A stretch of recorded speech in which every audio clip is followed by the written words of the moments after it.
The last bias we will talk about in this session is the confirmation bias. This bias is one of the most notorious ones. It is related to the concept of cognitive dissonance, the need for consistency, and also to our emotions.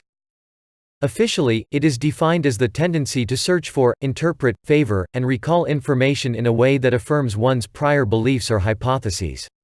That's the definition from Wikipedia. In simpler words, this bias is a tendency to see what you want to see, and to ignore facts or reject opinions that contradict what you want to believe. Some also say that this bias is a systematic error of inductive reasoning. Inductive reasoning is a reasoning based on generalization. An erroneous inductive reasoning is when we make false generalizations. For example, you may believe in astrology, so you see evidence supporting your beliefs everywhere, and you ignore counter-evidence. You gather and remember information selectively, in a biased way. In relation to astrology, you may say, "Look, my horoscope said that I will be lucky today, and I am indeed lucky. Therefore, it's true." Such generalization is erroneous, because you generalize on one instance, that might be a mere coincidence, and you ignore all the counter-evidence, all the cases when your horoscope wasn't accurate. Or, let's say, you do not accept the hypothesis that climate change is due to human activity. You may come up with hundreds of facts to support your view. But this generalization is biased, because you selected these facts to fit your view, instead of objectively weighing pros and cons, evidence and counter-evidence. The tendency to fit evidence into predetermined beliefs is stronger, when the issue is emotionally salient, and when the belief is deeply entrenched. For example, when the issue is ideological, religious, political, or simply very important personally. Let's dig a little bit deeper. Why do beliefs determine how we process information, drive our cognition in general, and not vice versa? A famous psychologist, Jonathan Haidt, in his book The Righteous Mind, formulated a nice metaphor. He said that our minds are like an elephant ridden by a person.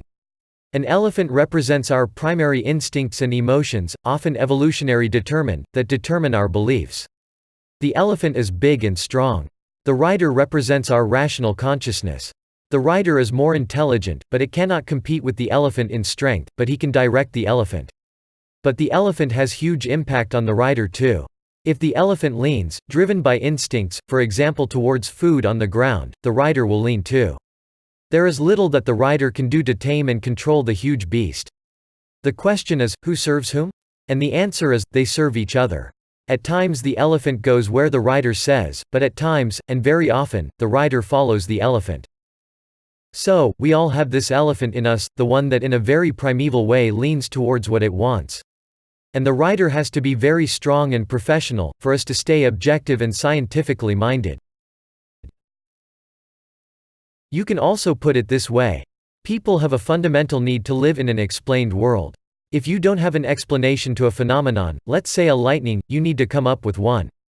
If you don't have science to explain it, you come up with mythology and religion. If you don't have an explanation why an unfortunate event happened to you, you need to develop such explanation. But why? Because no explanation means uncertainty. No certainty means fear and anxiety.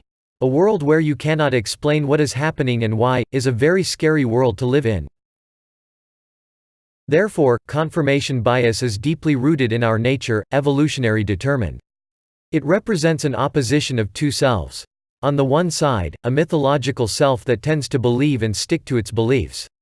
On the other side, a scientific and objective self, that tends to analyze and find out truth.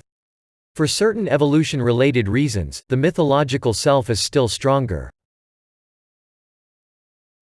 This was the last video on cognition. Please answer the quiz questions that follow. See you at the workshop where we will further discuss and exercise the subject of cognition, attention, and bias.